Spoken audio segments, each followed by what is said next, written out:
because you do it automatically. It doesn't. It is not.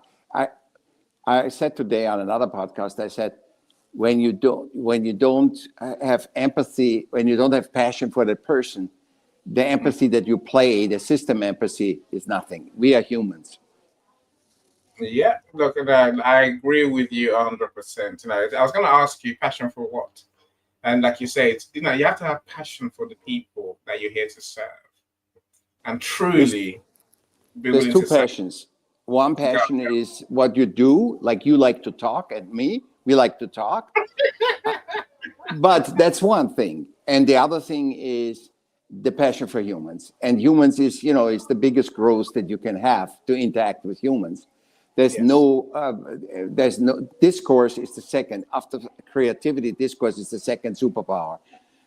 Actually, the dialogue, not discourse. And the third is adaptation.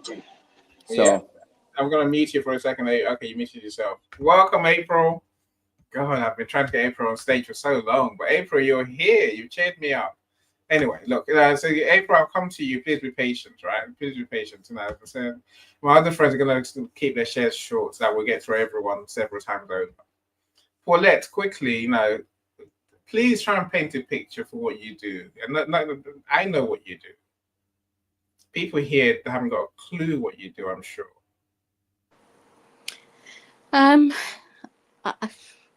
choose not to. I know.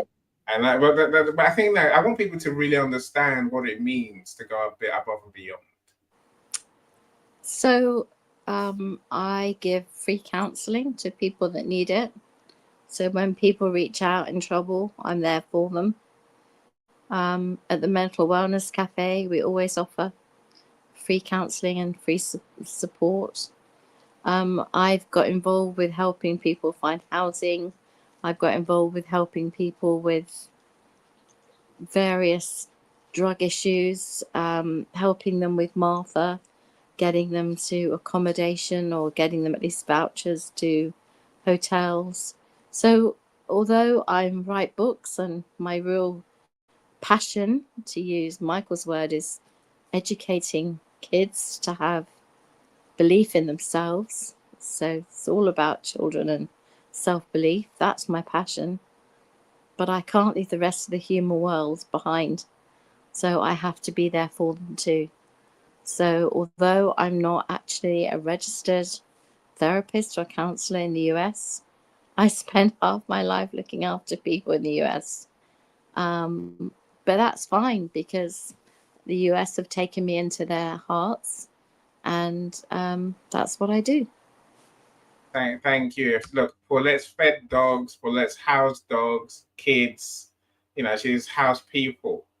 More than anyone will ever realize. Paulette's there at 3 a.m. on the phone to people who come to our events. She doesn't tell anyone these things, but by saying she does so much more. Here's my point. She's an author primarily. Maybe a counselor as well. She's actually qualified to be a counselor, right? But she does so much more helping than those things. If someone needs, Paulette would drop everything and go and help them. She took people down from bridges, I swear, from great heights. I'm saying that's the limit she goes to.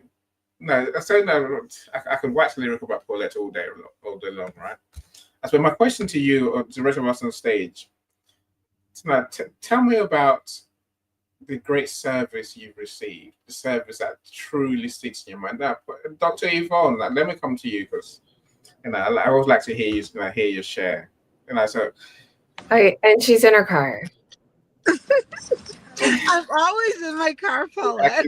That's so good. Right. The lighting is nice. It looks nice there. All right. First of all, I would love to say to Paulette, because I didn't know that you gave over yourself that way. So obviously you are a major empath, and the people that are attracted to you, a lot of them are vampires for your energy. I understand that. And then there's that sector of people that actually really need you. And so maybe part of what's going on is that you're throwing your pearls in front of swine because not everybody deserves you. And sometimes our self talk allows us to compromise more than we need to compromise. But, that's just what I saw in that discussion because I'm so there. Like, I so know that.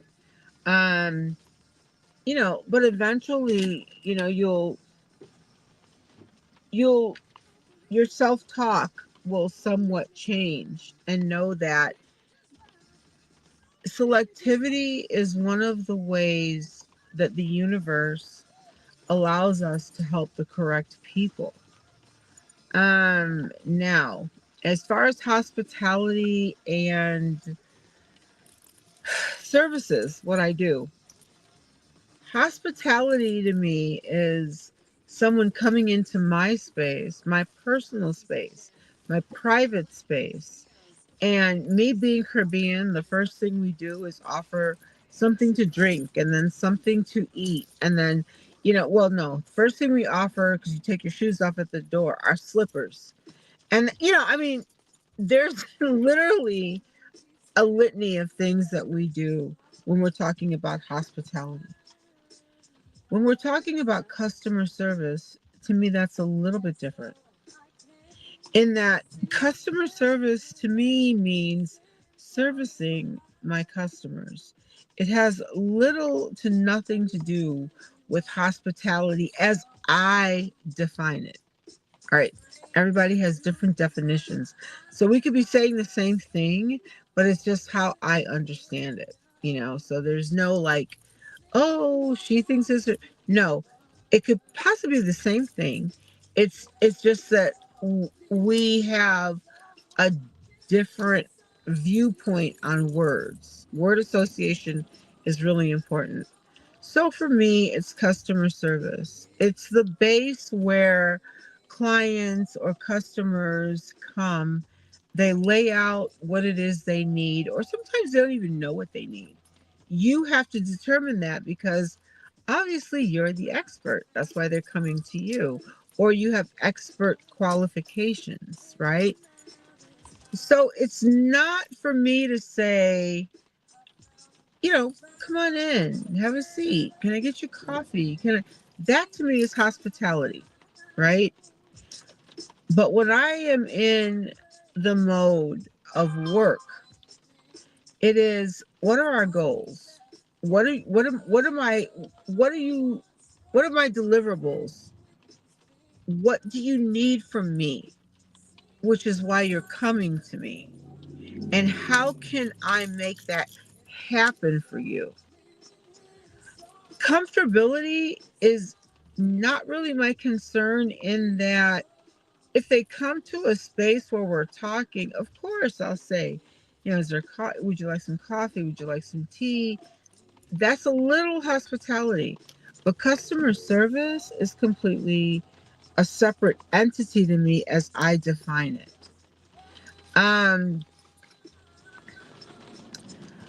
I think that Paulette, you and I might be kind of on the same trajectory, but just at different points.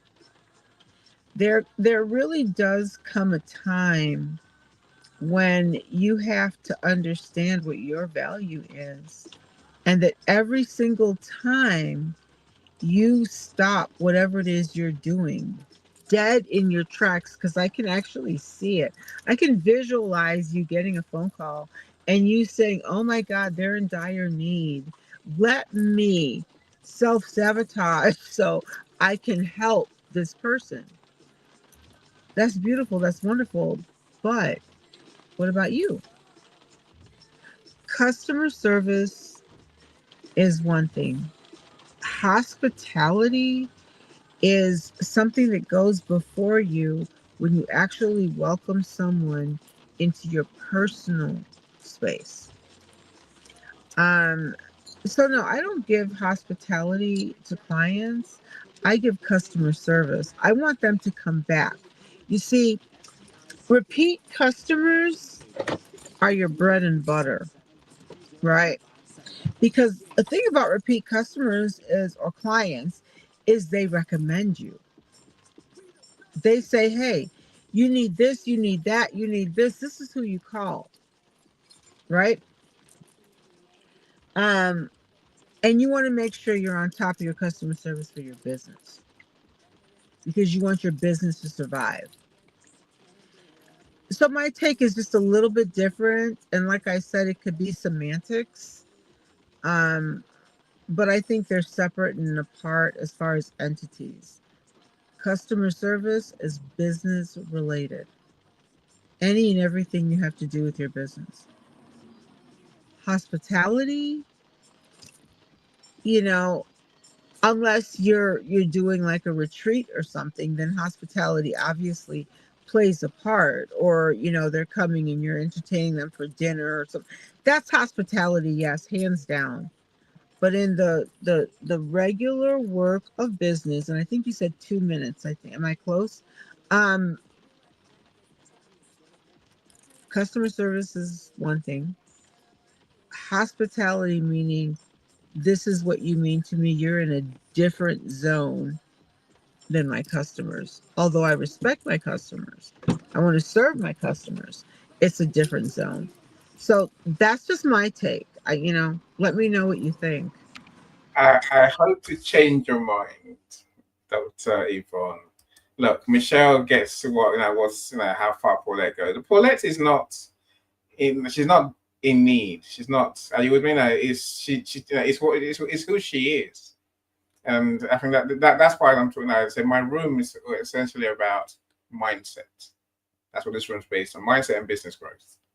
Yeah, they're the same thing. It takes the same thing, right? And I think. No, I hear what you're saying, Dr. Eva. I think there's a next level we have to go to. I think we can. And I'll show you. I'll show you an example once everyone has their say. I'll show you how far people go. It doesn't have to break the bank. It doesn't have to be extra work on you. It's who we are and how we think that will make it happen, right? As Michelle says, no one has any clue about Paulette's magical powers. I agree with you totally. And she says she's living proof that Paulette can save lives anywhere in the world. But she does. Every day she does. Every day. So I was with her when she's doing her thing about helping African kids yesterday. I'm saying no one sees that at her cost, her expense. So but you find that sooner or later, what she does in good time. We get to know her. That's what I say. Coach, I see what you say. Service is connected to feeling. It's that feeling thing that I want us to leave here with today. Now, people will forget what you said. People will forget what you did. People will never forget how you made them feel. Isn't that the truth, though, Coach? That's exactly how it is, right? Feeling food is number one human currency. I agree with you. Can I agree with you anymore? I really can't. So, Stanley, welcome. Yes. Genius. Really, he is a genius. I mean, quoting Maya Angelou. Hello. Go on, Joni. So give us your 2-minute take, and I know you got more. No, I mean, yeah, it's been a busy couple weeks. Okay, sorry. Right. I've thought of a couple different things, but I liked what you were saying about heart and business.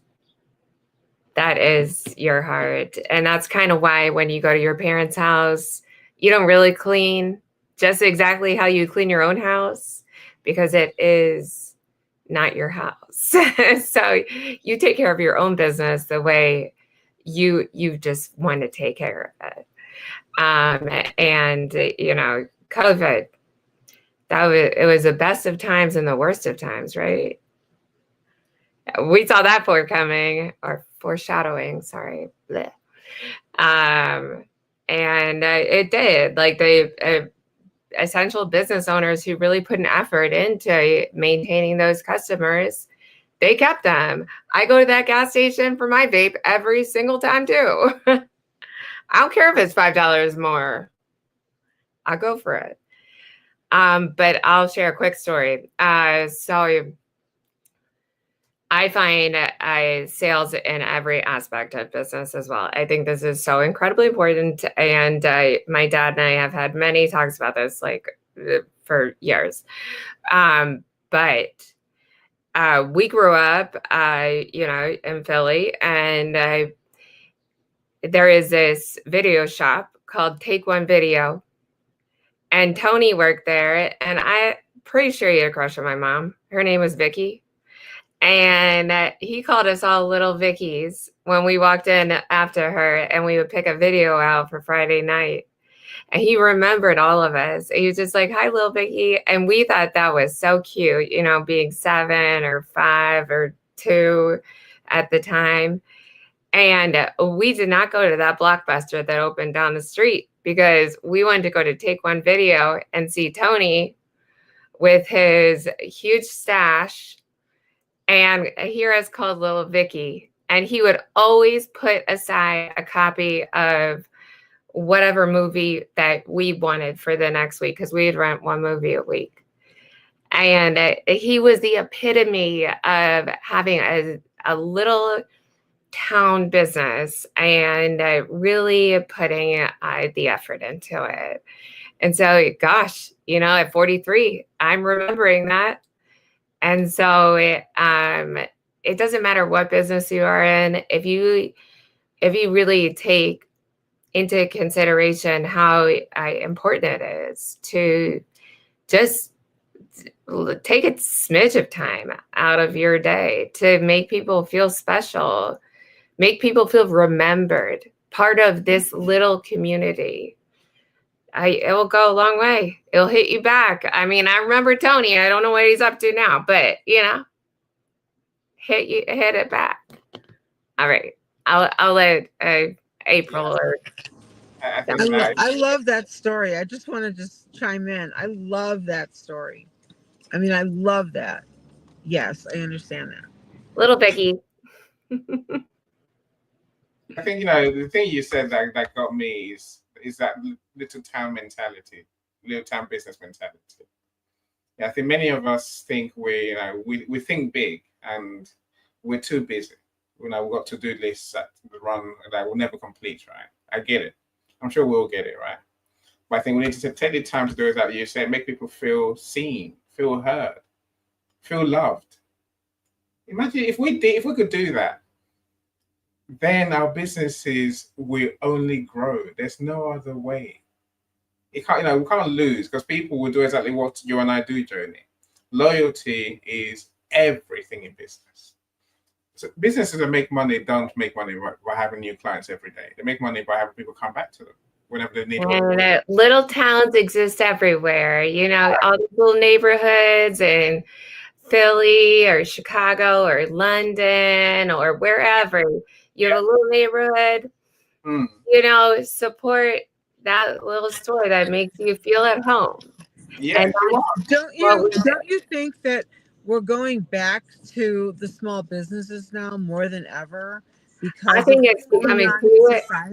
I love it. I love it too, but it's very not affordable for a lot of people who want to start something kind of niche or whatever. It's very hard. So I hope so. I do like this. You see, but little businesses don't do what little businesses used to do, Dr. Yvonne, is my answer. No, little businesses can do more than little businesses. What I'm saying is, like, the big box stores now have become obsolete, and it has a lot to do with social issues. I like, there's some, like, let's say Costco, right, that are just growing. But in my area, there's so many small businesses, and you have to remember, see, people forget that small businesses literally run this country. Literally. Now, we have the Titans, we have the Waltons for Walmart, we have Target, which is like, and we have all these other really big box places. But it is the community-based businesses that give that kind of customer service that Yes. she just spoke about. You know, Yeah. it's not the big boxes. Like, yeah, Exactly. I can go into my Menards and stuff and they know me, but that's Mm, my Menards. But if I go into a Menards in yeah. another area, they're not going to know me. Mm. So it is that customer. It is that tight knit. I don't know. I Well, love and the also fact I that do mom and pop think businesses are coming back. I love it. I Look, love it too, but I think it's the internet has really taken down a smidge of the interest in big box stores because you can get it delivered to your house. And a lot of small businesses, if they're smart, they'll get an internet presence. And so they can survive in summer towns that empty out over the winter. So you see, that's my 2 cents. I don't know. it's not too sad. The Jodie and Dr. Yvonne, I think the problem is this: as we grow as businesses, we lose our identity, we lose our humanity, we lose our sense of service that's got us started, it got us where we are. And what, like you said about the big brands, it's a risk that we all take, right? The reason I'm talking about this today is because I think there's something about today's economy, today's culture, today's way of being with technology that means people try not to interact with people really. They forget that the customers are human.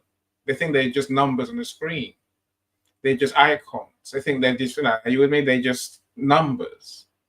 We need to go back to truly realizing we can only build our business with love, genuine love.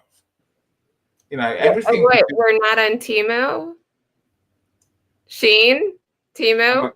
I'm not talking about any of those. No, Dr. Yvonne, I hear what you're saying. I'm ignoring all that because they send me messages every day, Joni, and I just ignore them. I delete them quicker than lightning. Temu does anyway. I don't know. Shein, I've seen them once or twice. So Julie, I hear what you said. Dr. Yvonne, this resonates. I had burnout from working with mental health and disability, being too much on service, on call, operating in a space that's not healthy to not rest. I agree with that. Of course, you have to rest, right? I've learned so much about grounding, balance, spiritual care. Yeah, all of that. Look, if you burn yourself out, then you can't help anyone. I don't think that people really, I mean, I think they're getting it, but if you are not balanced, I don't care what's happening out there. I don't care how many contracts you're landing. I don't care. I don't care. You have to balance yourself. Like, you have to stop all that crap that's going on in your head and making you dart this way and dart that way and dart this way. No, balance means that you are grounded. And Yes. that is key. I Yeah. literally, the reason why I'm driving right now, which I'm always driving, is I'm leaving 2 appointments, right? And one of them, you know, all it has to do with women, right? All women. But she was so inundated, right? Like, because they're a huge brand, and she was so inundated, and she was just like, I don't know what I'm doing, and of course she knows what she's doing, but she wasn't grounded. Mm. She was scattered because her energy wasn't focused. Yes. And I give my clients work, right? And we actually did work, you know, in her office. Like, literally, this was like one of those calls, those calls. And I said to her, okay, let's take it back. Let's step back a minute. Because, grounding isn't just all about just walking in the forest and all that. That's a great way of grounding. I like to ground like that. But sometimes we need to ground ourselves in the moment. And a lot of times we don't know those techniques. And that can help us. That can really help us because it can stop also stop the negative self-talk in a given situation. So yeah, I'm on there with that. For real. I mean, I buy anything from you. I mean, you could just talk me around in circles and I would just buy it. I'd be like, okay, yeah, I like you. Okay, you gotta hear me laughing. I like you and I'll buy something. But I'm also putting Gammy Teas on my bucket list because this sounds Gammy lovely. Teas Bakery. Now, if you're in And April's given a lot of messages here. So, but girl, I'll buy anything from you. I'll buy you something. Right, stop talking. I'm going to April. So is this a love fest? Love fest. It's a good thing. I like that I'm not talking about April says, Grace says, my business is Nami Teas Bakery and stuff. A small cafe in small town Georgia, in a small southern Georgian town located in the US. We were B2, 82, B82, right? Now they do the best food in this side of town, from farm to table, from hometown chefs to global experts, food chefs. Food hospitality is superb. But customer service is their expertise. Our guidance is a wonderful map which will help you along the way. So yeah, I would love to hear you. I wish you could join the studio, Grace, and share with us what that we need a recipe. Just one. Yeah. Just one. Yeah, we really do. But April has been making some really good comments. I feel like April. I try to avoid looking in private chat. April, I'll give you the mic because if you left the stage, I'd probably died. But you get, now's your chance. How are you doing? Thank you so much for joining us, April. April, you have to unmute first. I'm muting you. Oh, okay. Hello. How are Can you you hear doing? me? Hi, I'm doing good. Thank you for joining us. Yes, you're welcome. So I do have. Oh, I'm sorry. Go ahead. I love a new voice in our event, and so you're that new voice today. I keep inviting you, never knowing if you will turn up, but you're here, and I'm like, yay! Yes, I've seen many of your invites. So just to add on to the conversation with Dr. Is it Giovanni? Dr. Yvonne. It's Avon. Yeah. Avon. Okay, what Dr. Avon has said is so very true. You got the energy vampires, and you have people that unfortunately are very competitive, but in a way that's not good. They want to see people's downfall. And I know, and I've done really deep research because I'm also a cybersecurity and software developer. Social media has been running people into the ground, right? So, like, too much social media isn't a good thing because what happens on social media is that you're constantly on. And there has been new research coming out that's saying too much social media can have an ad effect to the brain. It can actually rewire the brain to respond to what the social media has to say. As a developer, I'm not supposed to say that, but I'm also like a humanitarian developer as well too. So I see a lot of things. So the best way to do that is just to balance the social media with real life, and then other activities available as well too. And going to the store, maybe talking to our friend or doing things like that is really good. But the main problem I've seen with social media, it's always on, and then it's on to the point where it can get very tiresome. So definitely having that balance of enough sleep, drinking enough water, eating nutritious foods, interacting outside of social media is so important as well too. That I truly agree with. All of that. Again, it's a choice we make, right? I guess the way I look at it, Yes. we can't say we love our clients above all else and not prioritize them above everything else. And I'm not shy. I know exactly what you're saying. I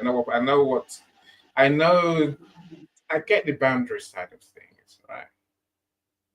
But I am so driven by customer centricity that, like I say, Paulette is probably my second best friend, if not my best friend, right? I'm just saying that way other people don't start shouting at me. But literally, I admire what she does. I admire the length she goes to. I think we can all do a bit more than what we. It's not just what we do. I think we can all do a bit more. This is when it comes to talking about mindset and business. I think the missing ingredient is love. The missing ingredient is kindness. The extra mile.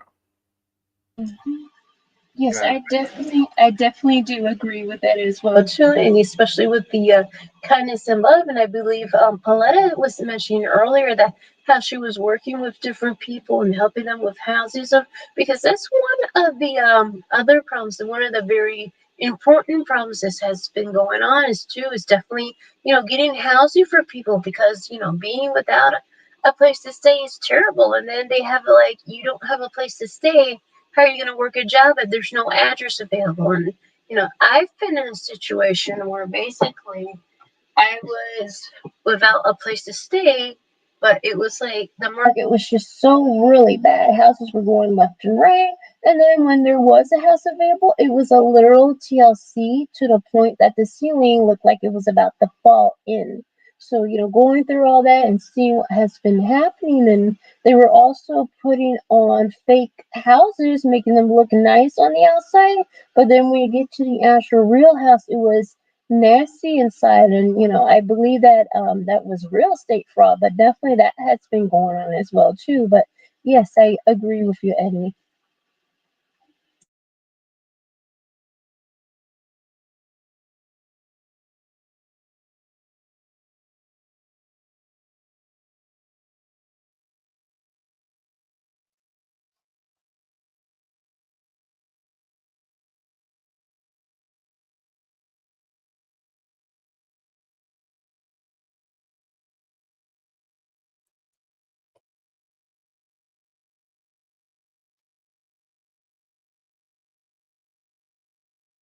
By the way, quick piece of advice. I'm At a mute. certain point, look at your business and interrogate every single touch point between you and your customer. I guarantee you there's a bunch that you have yet to actually pause for long enough to consider. And if you can identify all of them and make each one a little bit more awesome, the impact and the experience as a whole is transformational. Madison Park, but then a woman jumped in and said, yeah, but you know what? We never had a hot dog from one of the street carts. You know those light bulb moments in a cartoon where the character has a really good idea? I walked as calmly as I could back to the kitchen. I dropped off the plates and then literally ran outside of the hot dog cart, bought a hot dog, ran back inside. Then came the hard part, was convincing my chef to serve it. Oh. So I said, this is important to me. And he cut the hot dog up into 4 perfect pieces, added a little swish of ketchup and mustard and a little scoop of sauerkraut and relish. We made it look super fancy. And before their final savory course, which at the time was a honey lavender glazed Muscovy duck that had been dry aged for 2 weeks, I brought out what we in New York call a dirty water dog.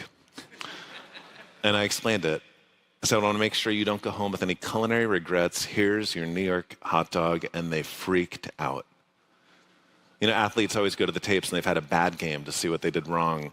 None of us often enough go to the tapes when we've had a good game to see what we did right, to make sure we keep on doing that thing. That's how you put intention to intuition. That's how you take these moments of fleeting brilliance in your organization and grab onto them and hold onto them and put a system behind them to make sure they keep on happening. So I studied the hot dog, and it required 3 things. Being present, which in hospitality is everything. It's kind of like a woo-woo term right now, but so many of us have such long to-do lists that we don't have the ability to slow down for long enough to actually listen to the people around us, what they're saying and all the things they're not saying. Second, it required this idea of taking what you do seriously. Obviously, you need to be great at anything, but we all need to stop taking ourselves so seriously. Too often in customer service, we let our self-imposed standards get in the way of us giving the people around us the things that will bring them real joy. A hot dog in a 4-star restaurant is sacrilegious until you look at how it made them feel. Brands are beautiful things. They're your bumper stickers to the world. But if suddenly the brand starts telling you what you are and are not allowed to do, you've let the balance get out of whack. And third, this notion that hospitality is about making people feel seen. Seen. People want to feel seen. That's what hospitality is. And if that's the case, the best way to do it is not to treat people like a commodity, but a unique individual. I genuinely believe I could have given that table a vintage bottle of champagne or a big pile of caviar, it would not have had the same impact as the hot dog because it would not have been specific to them. In unreasonable hospitality, one size fits one. The greatest gestures are specific to the person receiving them. So now we had this roadmap. Livestream 2007 and 100 CRV. Well, that's what I'm saying. Like, you give me a little time. I mean, well, it's Thursday. Yeah, Thursday. Chad's going to be.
Sorry, I forgot you're on mute. I lost you, Professor Roxana. Come back in the studio. You are still here, but obviously you couldn't hear me, right? Look, Will said many good things, my friends. So, you know, I think he proves that we don't have to go and burn ourselves out to be that person, that business that goes above and beyond to our customers. You know, I say now the story essentially is, and I say some posh customers came to this posh restaurant, I think it's one of the top 50 restaurants in the US. They had great food, of course they did. But they were lamenting that they didn't get a chance to try a hot dog from a hot dog cart on the street. Cheap food. Yeah, nasty water dog is what they call it in the posh restaurant business, right? I'm saying literally, you know, he put it up on himself to go and buy them a hot dog and have it dressed up. Yeah, it didn't cost him any more money. Maybe if you, I don't know how much hot dogs cost in the US. I'm sure it's not tens of dollars or pounds, right? Yeah, but you know, it's more. You know, it's the one size fits one mentality that I want us to leave here with today. It comes from listening to our customers. It comes from hearing what they really I know most of the people on stage. I know all of you on stage. To be fair, I know April. I don't really know well, right? I know many people in the audience. You know, and with that, my focus is always, what can I do to help you? If anyone thinks otherwise, please, feel free to say you're talking waffle, right? Now, you don't do anything extra that I didn't expect you to do. But literally, you all know there's nothing I wouldn't do because you are, maybe you're my family. That's the truth of it, right? But it's not extra pressure on me because I want to be that person that goes the extra mile for everyone. Especially for you. You know, because I say when you make your customers feel that they are truly appreciated, it's much like what let's say right at the beginning, right? What made them feel special? Our business transforms. Anything less, we're leaving our business to chance. This is the truth of it, right? You know, unreasonable hospitality. What does being unreasonable and hospitable in your business really mean? How far would you go for your clients? I ask you again. Julie, thank you for joining us. You said our team have arrived. So always, I love just listening to how leaders Hopefully, you're going to join us on stage one day, Julie, and add to the conversation because you're one of those leaders that we have here for sure, right? Annie, Yes. so in London, do you guys have like services that pick up like your laundry and do it for you? Like you could just like leave it on the doorstep and they bring it back. It's not routine, but I'm sure there's people who do it, and they're called, are they laundries? I'm sure they are, right?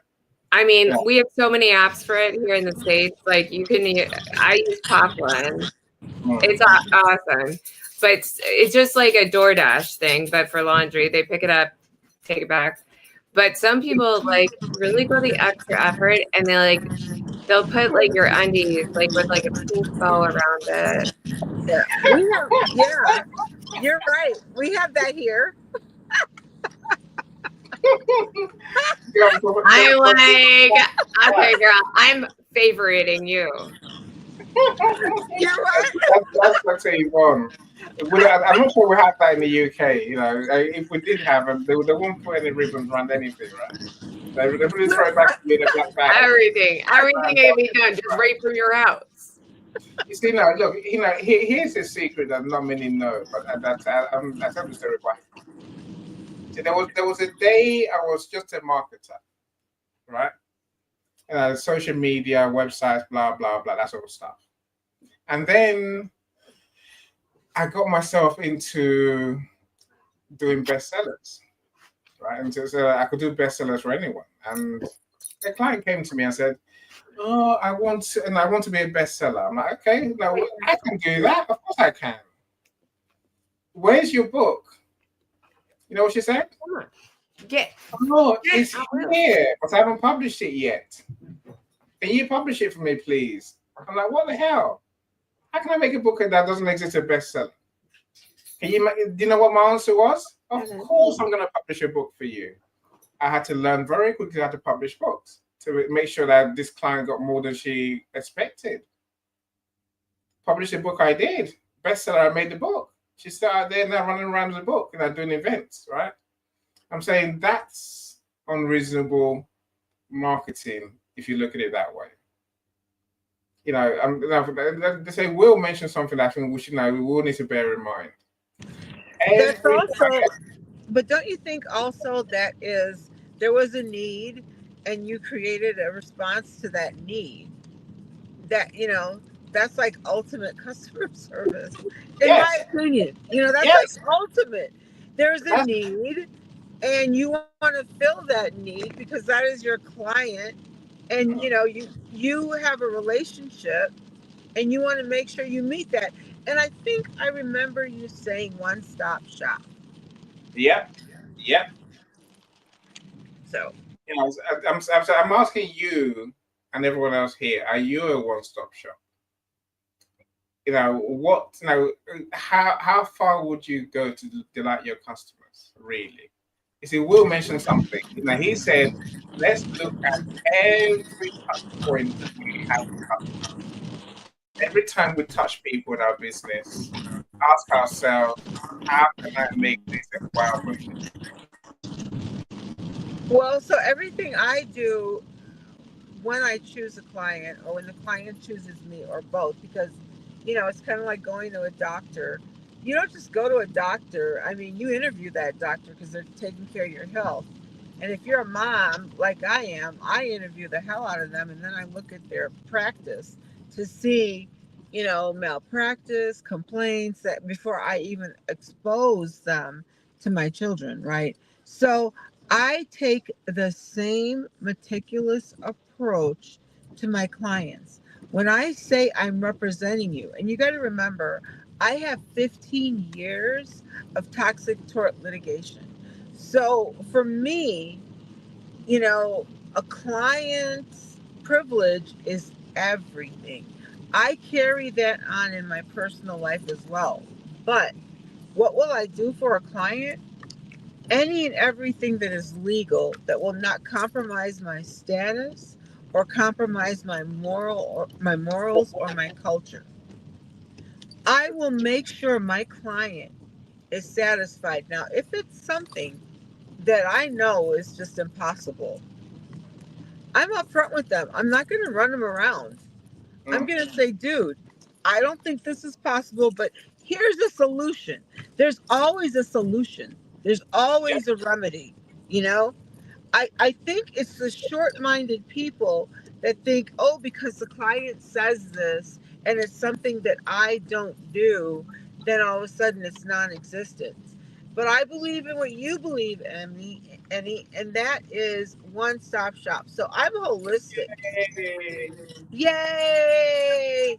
I Actually, mean, look, because what sense does it make? You come to me to incorporate you, then you go to somebody else to set up, your POS. Then you go to somebody else, to do your build out. Then you go to another person to negotiate your commercial lease. Then you go to somebody else to sit here and do your rollout and your soft launch and your hard launch. Well, why? see, That meanwhile, is the whole you idea. can to Yvonne for herbs and herbal remedies. That's the way forward. This is what I'm talking about. Saying like being willing to do more than we get paid for is how you build a business. You've got to do more than what you get paid for, but you got to do it with the right people. Yeah. Look, I could agree with you with the right person. Vampires. You see, but some people, Dr. Yvonne, are not customers yet, but they will be if you truly delight them, right? If you amaze them, if you go the extra mile for them, then they become your best customers ever. That's what I've learned in business. And I'm hoping it's your son next to you, and hearing some people just waffle on, he's like, oh well. So you guys realize I'm a mom, and that's my biggest accomplishment in the world. I don't care, but this is my baby. This is my youngest one. Hello. Ignore us. Oh my goodness. Bro, you're like, Mom, shut it up. He got his iPhone, whatever. He's like, AirPods in anyways. He's like, I'm not listening to you. They die. I don't care. I'm like so blessed. I wasn't supposed to be able to have children. And the universe gave me 3. This is the biggest accomplishment of my entire life. I love being a mom. I love everything that goes along with giving them a good home. I love feeding them the right way and making sure they're healthy. I love being there when they need to talk to me. And when they can't talk to me, then I want to make sure there's somebody that's an adult or, a peer that has trustworthy information. But my whole life, like literally, I love being a mom. And I just it sounds like she needs to start a small business because she has some helpers. I tell my clients about that too. You get like a really good discount in taxes. I think so. And wait, is Dr. Vivian and Michael still there? So let's hear from you, Sean. I do see you. Welcome, sir. I'm sure I sent you a link to join the studio, Sean. If I didn't, my bad. The link is in the comments if you want to join us. And Coach Ashif, I see what you say. Joni, noticing is the start of a great service and care. And this is what it comes down to, Coach Ashif. It's exactly it. I think we need to become the people who do notice our clients, who do love them for being people. And then everything else flows from that. This unreasonable hospitality flows from that. Service mentality can't exist if we don't really love our clients. If we love them, within conditions, within boundaries, we can't. That doesn't work. That's. So Yvonne's saying what she would do for her kids. There's nothing she wouldn't do. I'm saying. And Ashif is one of my favorite commenters. Yeah. I mean, I wish you'd join the studio and share. Dial that number up right now, Ashif. Dr. Roxana, talk to us. Then I'll come to you, Michael. Dr. Roxana, you've heard a lot so far, I'm sure, right? Oh, yes, I had a lot. It was good watching and listening to you, though. You are teaching me. Thank you. Please, So, share with us. yes, you are asking being your authentic self in business, right? Mm-hmm. There are so many ways you can be your authentic self in business. The first one is actually know yourself.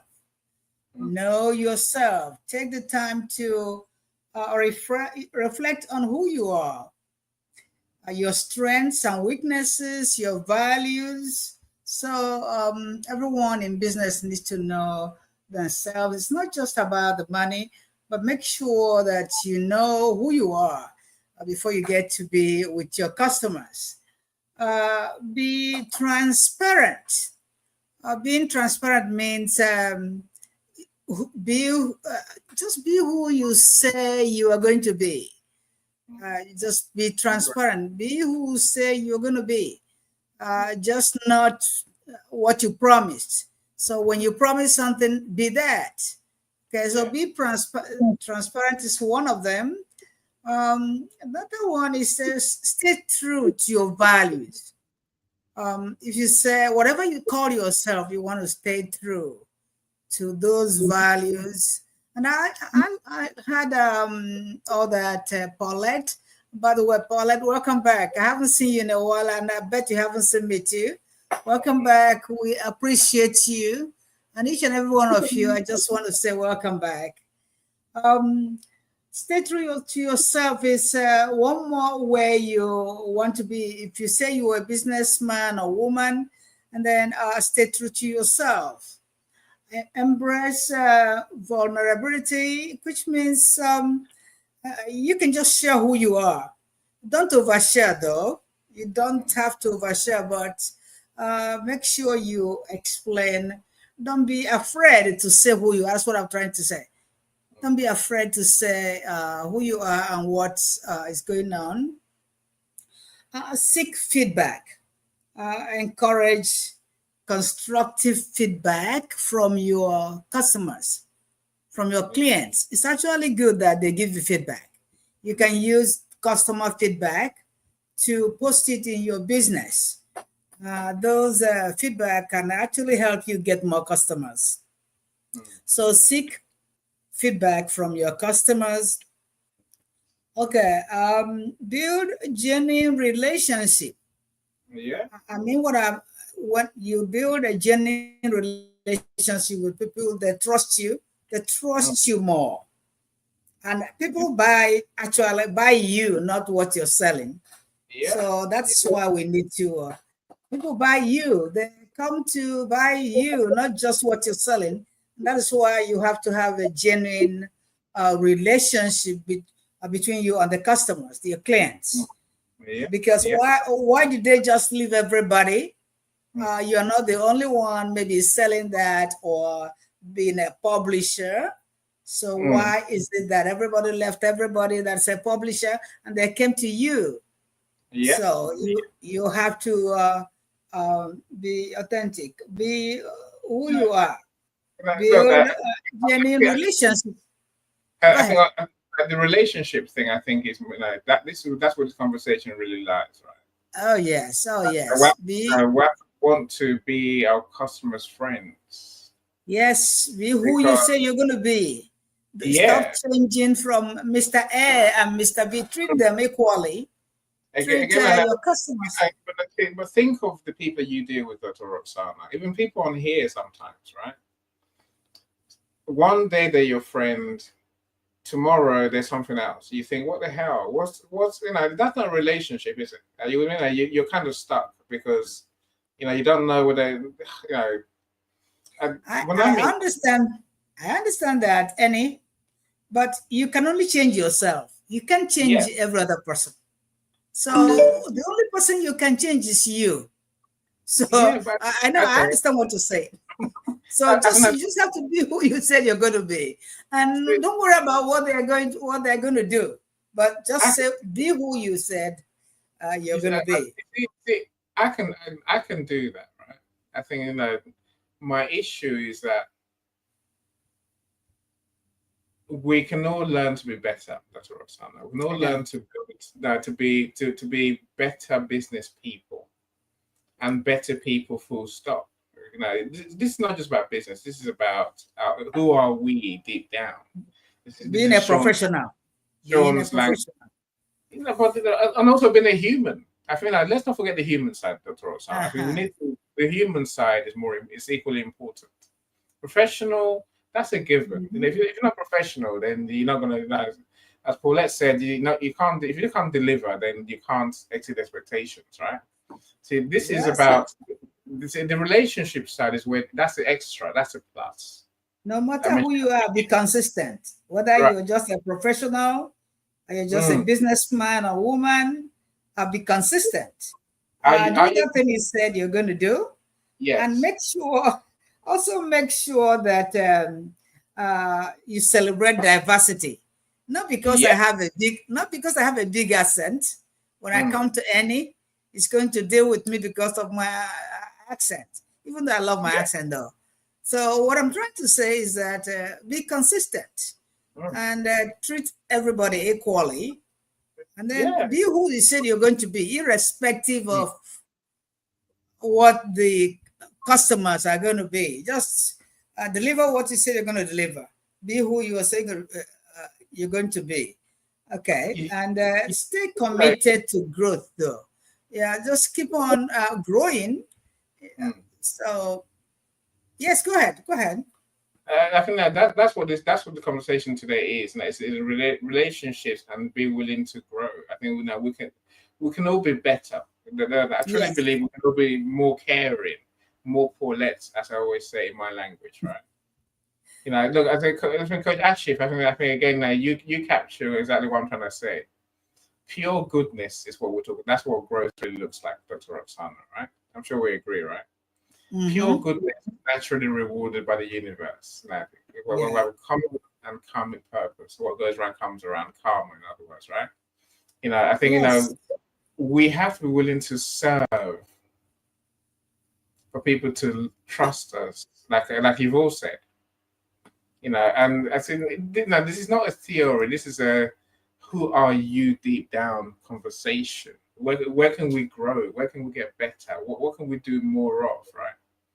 So I think the first thing is knowing, and then from there, I think we have to open our minds and be willing to be unreasonably kind and loving to our customers. I don't say those words lightly. You have to be truly, unless you're willing to be unreasonable. Like you said, Dr. Roxana, why would someone come to you when they can choose someone else? No reason. It comes down to that relationship and how we develop ourselves. This room is about becoming better people. Shawn Michaels' service is about becoming a better person deep down. So when he talks like that, I'm like, I get it, Shawn. I get it. I understand. His conversation is all about who are you really, and I think that's where business really starts. A lot of people don't think that way, especially in this day and age. They think of themselves, they think of technology, they think of money, they think of everything else apart from their customers. They just don't. They don't love their customers. Michael, let me come to you because you've been quiet for way too long, as always, right?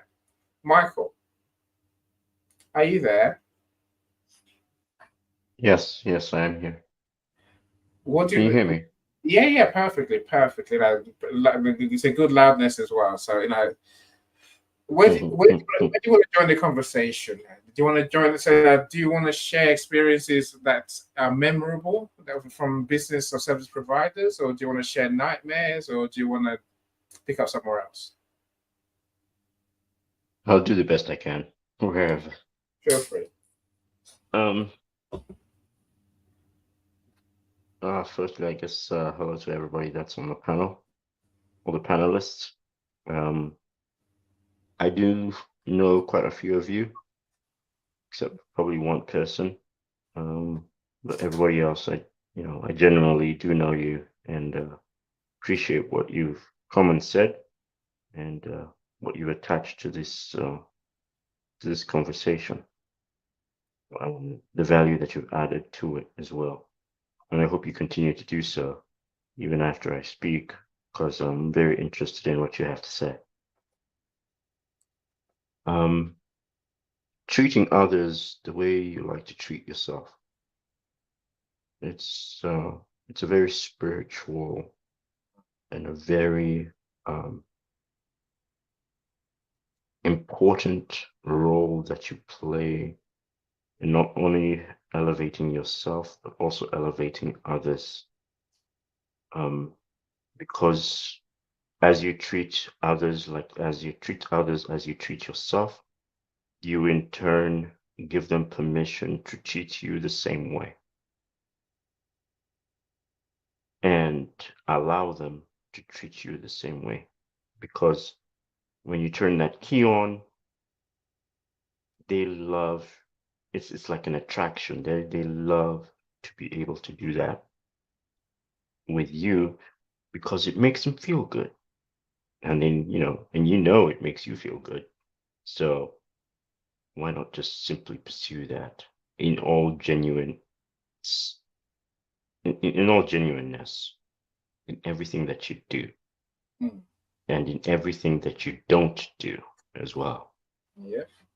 As Dr. Yvonne has alluded, that is also an important aspect of living within this universe, because that encompasses love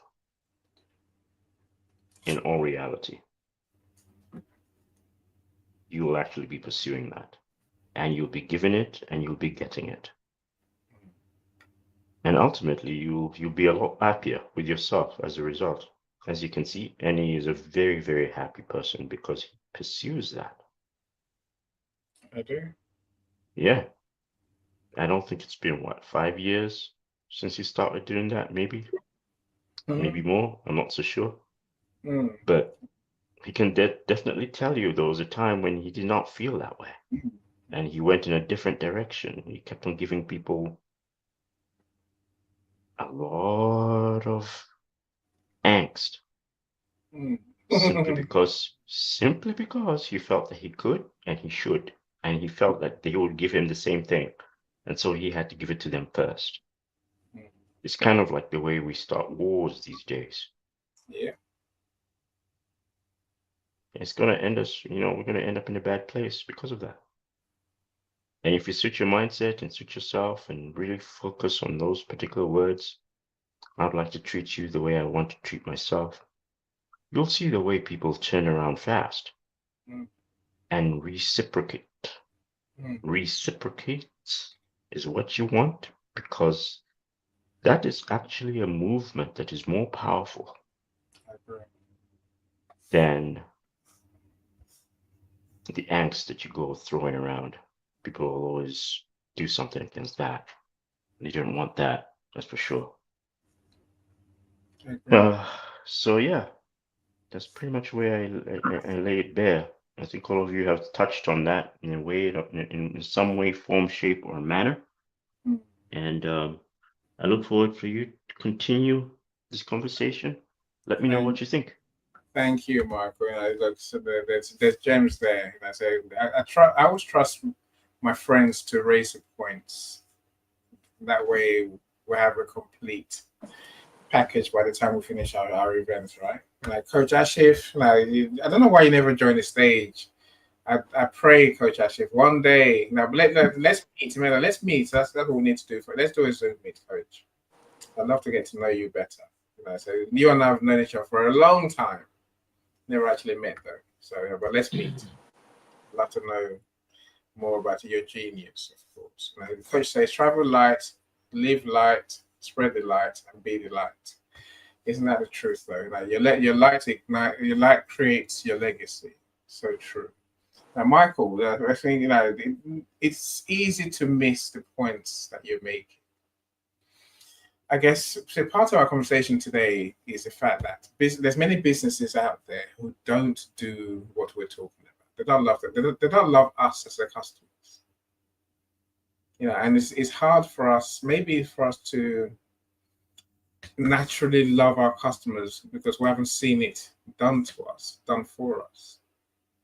You know, so when you talk about my happiness, Michael, you know, maybe a few years ago I was not this way at all. Maybe if you have to go back, maybe, you know, you said 5 years. No, it might be even, you know, it might be even less than that. It might be 3 years, it might be 4 years. No, because I remember the day my wife said, "You've changed." I'm like, I know. I've been telling you I've changed for a long time, but you know, but literally, you know, niceness costs us nothing. Now, say I'm going to bore you by telling you a lot about my last job. Right, my last job, I started off as a children's advocate, so I was the voice of the child in care, so to speak. And that's what I was really. So I have children in state care to get their rights, entitlements, and so on and so forth. Whether it's housing, whether it's education, resources, and so on, and whatever they needed. I had to argue for them and with them. Not just children in care, I had to work with children with disabilities as well. You know, see, in that job, I think I almost got fired once. I'm like, what have I done wrong? See, here's what happened. You know, which I think it wraps up everything that we talked about today. Yeah, see, I treated every child as an individual. This thing, one size fits one, as a way to deliver your business and your service. It means something, Michael. To me, it does anyway.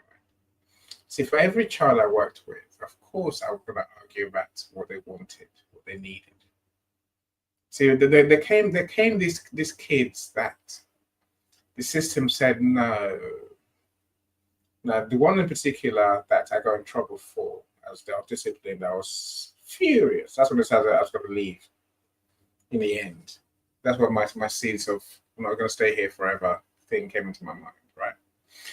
So this young lady, you know, she got accommodation, so we managed to get her a bed sit. You know, so bed sit, a place to stay and to build a base from.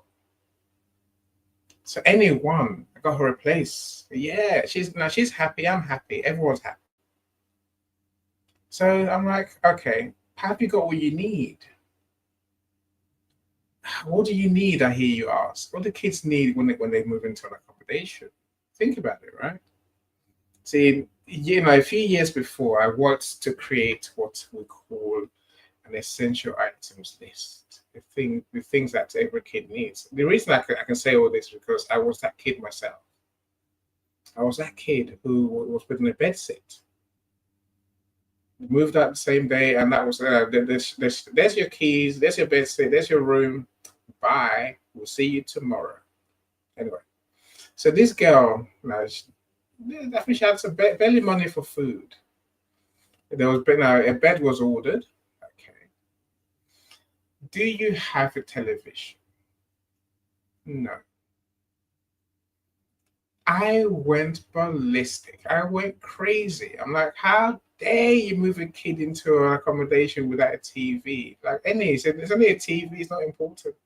I'm like, you don't know how important it is. You clearly don't. I was so annoyed. I took this kid to the shop. I bought her a TV with my own money. And they're like, you can't buy a TV for a kid. I'm like, I just did. Wow. If you're going to do that for every kid, then, you know, you're going to put yourself in a situation where, you know, you might be crossing boundaries. I'm like, I bought her a TV. What's your problem? You know, and when we fell out big time, me and my funders fell out big time because I refused to have this kid without a TV. Some might say, TV is not that important, but to me, like I say, I know what it's like to be in a basic land without TV. What's am I meant to do? Stare at the wall? No. I'm saying that's how far I was willing to go. You know, saying I'm not gonna bore you there. My arguments. I'm sure Paul Leggett on Sunday arguments about black bags. I refuse to have kids moving black bags. Another thing that really pissed me off because I was that kid who got moved in black bags, bin bags we call them here. I'm saying my whole life has been driven by this sense of if someone needs, I will do it. Whatever it takes, I'll do it. My wife's cooked turkey for many kids, Christmas meals for many kids who were left over Christmas in bedsit land or their own flat. sometimes asylum seeker kids, so they have no family here. I'm saying that niceness it doesn't take that much. It just takes caring. So no surprise in business, I do the same for it. No, I'll go the extra mile for anyone. I have a question, Annie. Go for it. What's your why? Legacy, maybe. Joy. Joy. No, seriously, like, what's your why? Because when you speak, you talk about friendship, which is something that is more than ethereal, correct? Yeah. And spiritual. Yeah. And when we have discussions about, whatever's going on, projects or whatever, soon to be, I hear the tonality, especially when you speak a little bit about, your wife or your kids or, maybe what you're going to be doing, and the fact that you don't go to sleep. But everything that you do, it's done with such care. So I would love to hear your why. Is that too much of a big question to ask now? Yes, I think so. Now, look, my why is not that, it's not rocket science. I live to have that joy. That joy of just the joy of doing, of being, right? Yeah. That comes from me just being me and doing what I think is right, which is be helpful. So that comes from you being an empath. Maybe. It's a word, but I'll take it. I know. I know some people think I have no boundaries in that sense, but I think that they're wrong. Saying No. Anyone who gets to know me knows I've got. If you cross my boundary, I'll tell you all of that. I think they're dead wrong when they think that you don't have boundaries. I remember our first. We spoke about this. The first time several years ago when we had a brief conversation. I thought it was all about money, for you. And of course, it's about money because we feed our families that way. But I thought that was what it was about. And I run from people like that because they'll sell their mother, But I didn't give up on listening to the broadcasts and everything that you were doing and looking at the things you were publishing. I mean, sometimes you have to stand in the background because you're not always right. And that's why you're not supposed to sit in judgment of anyone. You have to understand, right? But what I see about you is that you are really an empath and you really genuinely want to see people do well along with yourself. Yeah. And I think that if it's not something that is reciprocal, I think that from the first time I met you several years ago to now, I think you are more aware of the reciprocity, even though you lead with your heart. Does that make sense? Yeah, for sure. Well, I'm more aware of misalignment, incongruence, and I guess part of my wish, my hope is that the world becomes more like us, a kind of place. Like I say, when I say more for less, hopefully you know what I mean now. That's a thing to me, right? Kind of place where we do, we are deep down, we are just better people. We're nicer people. We're loving people. We're kind people. Not because it's a thing to do, not because it's something, for any reason other than it's who we really are. So that's probably what gives me the greatest joy. Look, of course I want clients, but I don't. Do I need clients? Yes, I need clients. I'm just telling the universe, I want more clients. Give me more clients, right? So that's a given. But deep down, I don't need money. I don't need money. I've got the money. Annie, You know, it's not it's not about the money. no. It's But it's then, it's it's really about the people. I mean, if you go about seeking money, especially in what you're trying to achieve here in terms of hospitality, then you're going about it all wrong. yeah, You have to go after the people. You have to I go agree. after the heart. You have to go Yes, after the heart and the soul, man. The heart genuine. and soul. Exactly. You know, you And have to that's go. what It's something deeper than that, right? right. So it's not about the money. And that is Mm. why that's why the way you acted was you went and you bought that television for that person. And the reason you did that is because you put yourself in her place. The way you were reacting is because you were reacting because of an action that you projected onto yourself on her behalf. Yeah, yeah, And you reacted like saying, look, if I was in her position, you would have given me this, and guess what? I would have been totally pissed off and I would have demanded this and gonna gotten TV for myself. So I'm gonna get a TV for her, put it in a room. So that's what you did, and that's how you reacted. mm. Of course, at the time you didn't realize that's what was going on, and that's why you're doing that because you No, would have no, no, probably no, I did. No, I knew, I felt the pain, and you I felt think the that, pain, no, and I think that's what we're talking about reciprocity. reciprocity. A big word. Too many letters. 4 letters. I saw you flash the mic. I can actually say ridiculable, but I cannot say reciprocal. There's some words I can't say either. Sustainability. I That's get one. tongue tied. Yeah. Anyway, but that's yeah. So that's where we fall, and I do believe that that's also another thing you got to keep in mind is that it's not about the money; it's about people. Go Yeah. after the I people, not the agree. money. And So if you're unable to make the match, if you're unable to do that, then maybe you should be doing something else I agree. I that agree. allows you to go after the people as opposed to going after the money, or But and I that way agree. you get that. I sort of agree with Michael, but here's the one thing that people, that are in our positions, and I feel like most of the people on this call, um, are they have some sense of being empathetic. They have some sense of doing the right thing, from what I'm hearing. But remember that money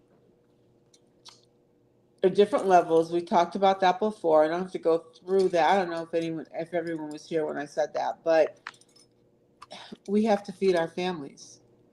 We Mm. have to sustain ourselves. And money is not a god.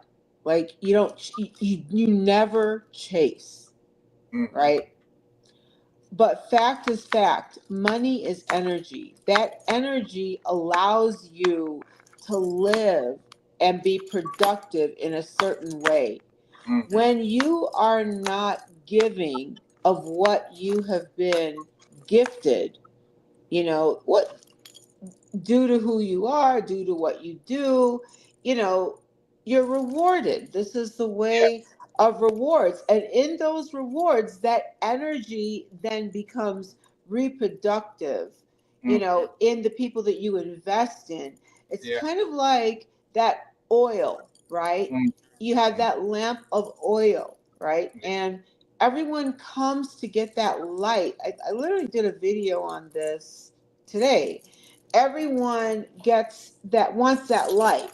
So everybody comes for their little parcel of the oil that you provide. Now, here you are pouring, pouring, pouring, pouring. Okay, you're empty. You're empty. The people that were accepting your oil, where are they? And who is pouring into you? Well, let's And have now you've got you, Dr. your Yvonne. children, your bills, your No, life. If no, you're no. a woman, you've got your nails, your Yvonne, hair, your Yvonne, makeup. Yvonne, come I back mean, a bit. it's fantastic. Come back a bit. But Come back. money is energy, and Yes. energy allows you to help other people. Yes. I But you agree. But can't make money your God. Like, no, no, that's not what it is. I agree. Look, I think Paulette, I want to hear from you because I know it's gone past midnight. I need to go to bed, you horror. So I'm just going to say one thing. Absolutely, you can't pour from an empty cup, 100%. And I only give what I can afford to give. And I'm very clear about those boundaries. But the point is, when you are looking to the thing that Professor Roxana said, and I kind of really want to go back to as well, is don't be one thing in one place and be something else somewhere else. I believe that you should be genuine and authentic in every single whatever. So if you're in your professional life, in your personal life, whether it's a friend, whether it's somebody you just meet, regardless, you should be the same person, and you should be true to your heart. And if you're not being true to your heart, then the end result is that you are living a lie. And I can't live a lie. So for me, I say live according to the rules that you put in your place, whether it's God, universe, whoever. But I put myself is my heart. And if my heart says it's okay, then it's okay. If my heart says no, then it's no. But if my brain or mind and my heart and my gut are having a fight, I need to go away and have a private conversation. And then I come up with a decision, and then I come back to the table. But I will not make a decision if I'm not in alignment. And I believe that that is absolutely, 100% how I believe you should run your business, how you should run your personal life, how you should run with your kids. Everything runs in alignment. And so for me, that is the part that you're talking about, Annie, is if you're going to be truthful to your business and expect repeat business and expect your customers to feel something, then you got to leave your heart. Yes. And on that note, I'm going to bid you all good evening, good night, good morning, good whatever. Thank you. Please, Good can I night. go to my bed? Please, it's Yes, now 12:30. you've earned your I'm 2 gonna minutes. turn into a Before you pumpkin. hang up, Paulette, there's one Good thing I night, want to say Paulette. to you. Paulette, before you hang up, there's one thing I want to say to you. Everyone thinks that love is the highest vibration, right? But it's not. It's authenticity. Absolutely. And on that note, I'll let you go to bed. Truth. I say two things. Truth and authenticity. Yes. Truth to yourself is that's your authentic self. That's it. All right. Bye-bye. Good night. I love you all. Cheerio. Bye. You see, Dr. Yvonne and Michael, I think, I try and work out what really drives me. See, this customer service thing I've preached for 30 years. 30 years. I would to my staff, and I was when I run a charity, to when I was writing courses. Because I truly believe this is the essence of business growth. I think this thing is going the extra mile. Customer service plus continuous improvement is the key to grow your business. For me, it makes perfect sense. It's what I learned. It's what I've always believed. Now, people ask me now, why do you do these events? So, because I try and share what I've learned in business, what I've learned over the years. I'm 50 now, so I've learned something, right? I try, and so what I've learned is, much like Paulette said, be true to yourself. Be true to your business. Be true to your customers. Be true to your family. And the money will come. Guaranteed. Bye, Joni. Bye, Joni. We have to talk about your book. Joni, don't hide. I'll talk to you tomorrow. I hope about your book. I'll call you at 3 p.m. When it's 7 a.m. your side, right? Take care, Joni. But my friends, truly, I do believe our success in business comes down to this conversation. If we're not here to serve, people will not trust us with their money, as Dr. Roxana said. Why would they? We don't deserve their money. We don't deserve their trust, their time. So I'm going to bring a conversation one day about have you earned the right to be successful in business. I think it's something that we have to do. Have to earn that right. It's not a given. No matter how much work we do, we have to earn the right through our care, our extra above and beyond, our real love for the people we're here to serve. I can't say that enough. Michael says, what's the business difference between customer service and hospitality in business? Customer service, Michael, we've managed to reduce it down to procedures, complaints, returns, how we process customers, how we welcome them, how we onboard them. These are customer service things, Michael.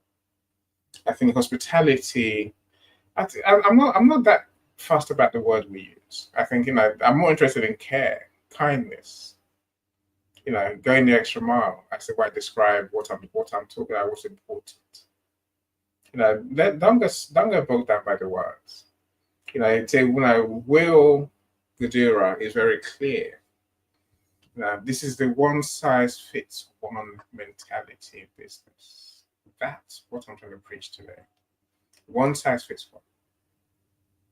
Those who run with that model, those who truly are that, people believe that, who live like that, who work like that, they make money more than we think, more than we ever know they make, more than we think you can make from being that person. Let's not get bogged down by our structures. He talks about in the video that I showed you. We're constrained by our boundaries, by the business we design. Our business then defines what we do. That's not how it works. We define what we do based on what our customers need. That's a business that's going to succeed. The rest of it is like a straitjacket. It's like bondage. Unnecessary. Unhelpful. Dr. Roxana, I see you were muted. Dr. Roxana, are you there? Are you muted back up? Okay. Let me show you one last video. That way we're nearer to going. So I'm going to show you some examples of that Will mentions, and to focus more on this one size fits one approach to running your business. It's only a couple of minutes long, so here goes, my friend. And with the team, we got fired up when we started pursuing it, so much so that we hired an additional person onto the team whose only job was to help everyone on the team bring their ideas to life. I gave the team permission to go out into the dining room, to be present with their guests, not to take themselves too seriously, and come up with these one-size-fits-one gestures. And then I gave them the resources to bring their ideas to life. And to your point, the stuff we did was wild. There was a guest, a business guy on business in New York, who was on his way, again, to the airport after his meal, and he griped to his friends that he had forgotten to buy his daughter the one thing she asked for, the little teddy bear with the I Heart NY shirt. Easy. The Dreamweaver, that's what we called the position that was there to support everyone else, after the iconic song by Gary Wright, which happens to be the song that was playing the first time I French kissed a girl. Ran up the street to one of those souvenir stores, bought a teddy bear, came back. This guy on his way out, a grown-ass professional businessman, starts crying on his way out the door. We did bigger things that cost a little more money. There was a family of 4 from Spain with their 2 kids. We had these big windows. It started snowing. We realized it was the kids' first time seeing real snow. Dreamweavers somehow found a store still open at 8 o'clock on a Friday night selling sleds. When they left, there was an Uber SUV with the sleds to take them to Central Park. Or really, really big things that were free. One time there was a couple dining with us. They'd just gotten married at City Hall. They had like a big, big wedding plan, but their families fell out of love and they canceled it. The server, on her own, committed herself to, over the course of their meal, figuring out what their wedding song would have been. And we spaced out their meal such that they were the last people in the room. And at the end of the meal, we brought them up to our private dining rooms where the entire staff just decided to stay a little bit later, and we had a party. We poured wine for our entire team, put on some music. When the couple walked in, on cue, we put on their wedding song. We had given them the gift of their first dance.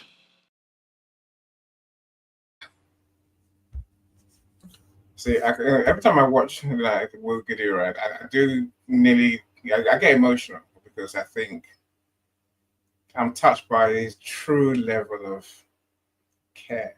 Truly, it's astonishing. If you haven't read the book, my friends, go read the book.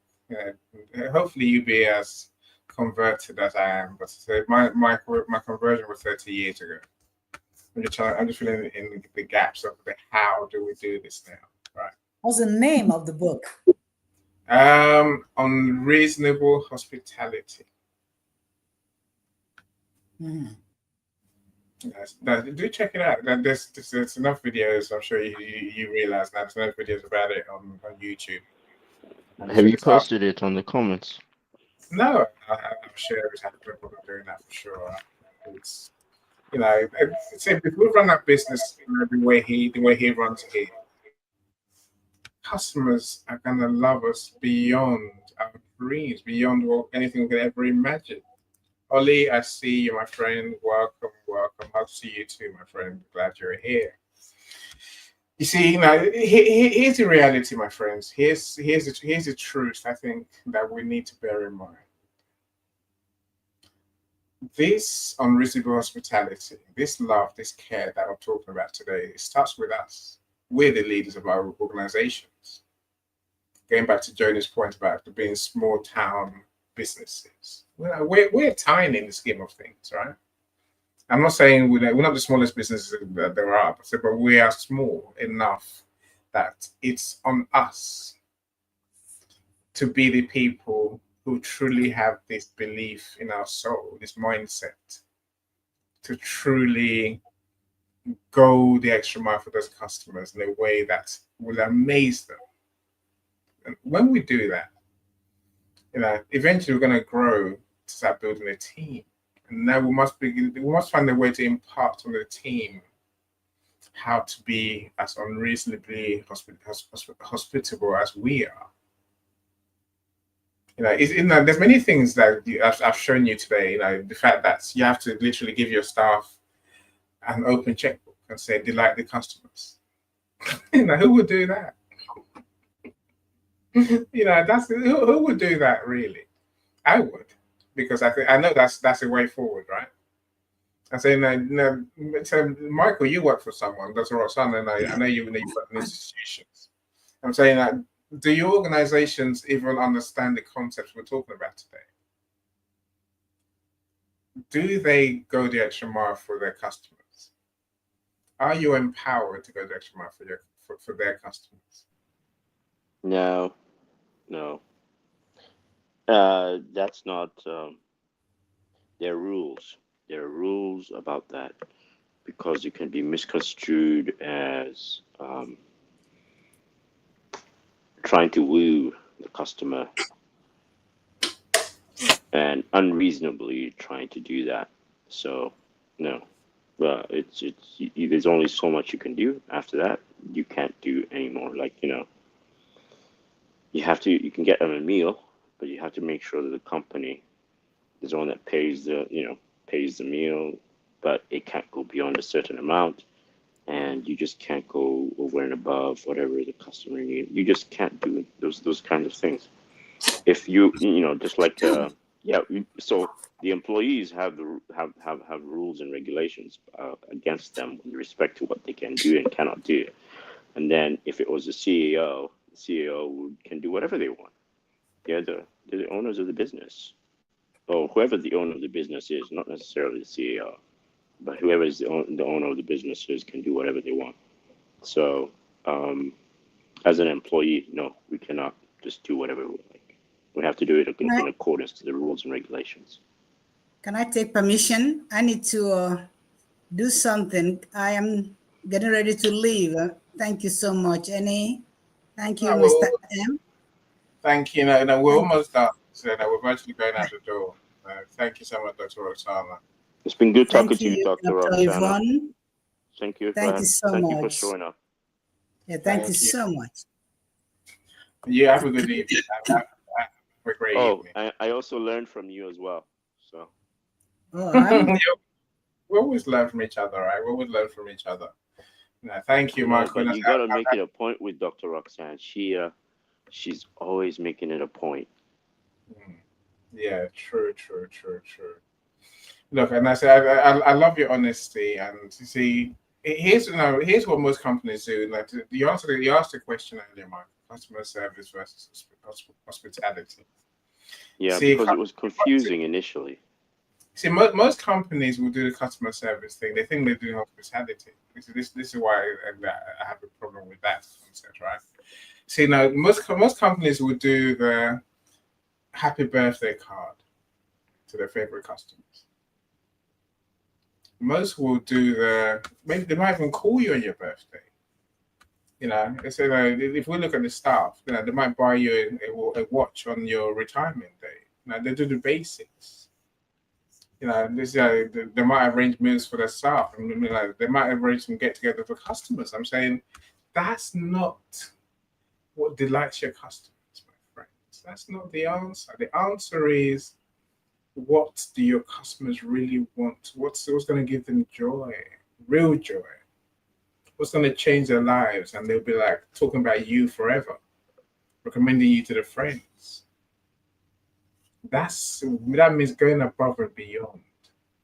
You know, I can understand how big companies have structures, more for them. You know, see, but Michael, as small businesses that we are, I know, you know, you're not one of those in the pure sense of the word, but you know people who are. I know your sisters in business themselves, right? I'm saying, you know, if they, again, your sisters do good work. And I say, you know, you help kids in Uganda here and many other places, right? Right. I'm saying, you know, is there more we can do? There is. We can all do more. And the way to know what to do is what we was talking about. Be present. Talk to your customers. Spend time with them. Listening, learning who they are. You know, his restaurant doesn't just do the birthday card thing. Like that's, I don't know if you've heard. They overhear conversation, they overhear pain, they overhear, you know, trauma sometimes. They overhear disappointments. And they go all out to fix it because they can. They don't fix people's lives necessarily, but what they do, they give them joy. You know, It's the small things that matter. Not the big things. exactly. It really nice. You know, that story about the wedding couple whose wedding didn't happen. I mean, that is unreasonable hospitality at its prime, right? Right. You know, so, but we can all be that for people because people need us to be that for them. If only It's frankly needed in this world today. exactly. If only we realize that, you know, I think more of us would be a lot more profitable, a lot richer, a lot more fulfilled. And Yeah. with that We fulfillment wouldn't go commit suicide the next day. we really wouldn't. And you know, but with that fulfillment comes revenue. That's the truth. You see, when I have clients who don't sell, Michael, do you know what the problem always is? Always. It's not the product. It's not the process necessarily. It's the fact that they haven't spent time to get to know Ah. their customers. They don't care to know them. So they don't know them. So they can't do anything beyond what the computer says yes to. I mean, when the computer says no, they're like, computer says no. Sorry, no can do. You know, and the only conversation I have with the clients is normally, have you paid your bill or haven't you paid your bill? Right? We can do better. We have to do better. If we want to succeed, we have to do better. Now, when we're those people who do have that service mindset, we change the world, literally. Maybe one person at a time, yes. But also change our world. We change everything about our business. We change everything about who we are. And the other thing that I'll add about that, really, Annie, is that just a little thing to say about the changing about the world. It's not the world that we're changing. It's not just the world, but we're changing the universe. And you're changing your universe, Annie. And you are a universe. Yeah, So, yeah. No, as look, far as I'm concerned, that's what you're doing. And you're built and you're greater for it. And that's the whole point. We're supposed to be changing the universe. That is our mandate as we come into this world or into this universe. We're supposed to change it because we have the power to do so. I agree with you 100%. You know, again, you know, it sounds like simple, easy, small things, but the small things would end up being the big things. They amount to the big things in life, right? Absolutely. And my joy is I got friends like you who would turn up every time and share, you know, your genuineness. You know, I don't know what the word is. Like, you share with truth, with your truth. And, I enjoy doing it. You know, but although I can only admit that I think I have been coaxed into doing it. Well, I suppose like reciprocal you talked about earlier, that word they don't want to pronounce too often. You know, you are part of the coaching. You know, saying the coaching, the coach becomes a coachee again. You know, Doctor, you know, I call him Dr. Ashif. You know, in our audience, like he's a genius who always has our conversations. I'm saying, it's in there. And again, for those who are wondering whether you were watching the replay or whether you're here, I'm saying you have to realize many of my conversations are lessons Ennis learning in life, in business. You know, and so of course some I have some prior knowledge about, but this is now, of course, I'm studying Will Gadira even more these days. Yeah, I don't read a book once. I read a book several times over and over and over and over. And now when I come and talk about it, it embeds my learning even more. So you embed your soul into it, or your soul is embedded in it. Or I don't know how you do it, but it gets in there somehow. Exactly. No. Again, Michael, you say things. I swear you think they're small things, but it's a huge thing for me. It's a huge thing. No, it's not. I understand that it's a huge thing, and I understand what you're doing, and because I've been there, I've done that. I'm actually still wanting to go back there and do it and get it. You know, and I understand its power. I understand its gravitas. I understand where it leads. You know, because I've seen a glimpse of it. You're at an altitude that not a lot of people are at. All right, you are. So understand this. You're too kind. You're too kind. Again, thankfully, you know, say I've got friends like you along the way, you know, on the journey. So we'll keep you company. Yeah, just well, keep going. I think also, you know, I think there's something about how we learn that I'm trying to apply with events. Yeah. Which is that, you know, you can learn, you can show a man, you can teach a man, but you never truly learn until you teach others. Very true. Right. Very true. You become knowledgeable about yourself. Yes. You become knowledgeable about your limits. Well, you can't teach what you don't know, so you have to truly learn it to be able to teach others, right? You know, that's what I'm trying to do most of the time. These events, I will bring that conversation. Definitely, there's a learning pyramid that Sean Michaels and the audience introduced me to. And I was like, wow, that's amazing. It's levels of learning that I just find so fascinating. And so, you know, I'm going to bring it so for us to truly discuss one day. Please do. That's going to be fascinating. How do we truly learn effectively? Let's look at the stages. Let's look at what we're doing in our time, in our lives, and in our businesses, and you know, in our personal development as well. So you know, this conversation we have there, my friends. Look, we could talk all day. Michael, let's let our friends go. I can't believe there's 33 comments in the private chat. I haven't seen a single one. Why didn't you put in the comments properly? You know, well, I don't. Let's just go back and take a look at the comments. Let's review them and then we'll close it down. I'm scared. No, I've been through most of the comments today. All 33 of them? No, I haven't looked at any of those. That's why it's still red. I can see the number, right? Yeah. I look at our comments feed. I don't look at the private. Well, what you can do is you can respond to them after you've closed the session. So that way we can let them go and but they will see it. The private chat is only for those who are in the studio. That's why I ignore it, because you're here. Are you with me? Like, you know, you might, after the studio is closed, we can't even see those comments in the no, private chat. I can't see them either. So that's what I don't know what. No, I'm gonna have to start telling people don't start going like the private chats to say I can't hear you any. Are you with me? It's to say any something I need to go. Yeah. Even then, you might as well raise your hand and say sorry. I need like Paulette did, like everyone else did today, right? Flash your mic. Yeah. I want to see you flash your mic and say right. What do you want to say? Have I Yeah. missed something? So I put it in the private chats. It does nothing for me. It's just 33. Yeah. Put it in the rules of the road. Yeah, That way we know. I'm gonna have to. I'm gonna have to. Mm-hmm. Look, I thank you. I say thank you, Michael. You always, it's normally when you join the room, after I invite to the stage, that I start the event, right? I'm like, who's gonna get here first? There's no one here.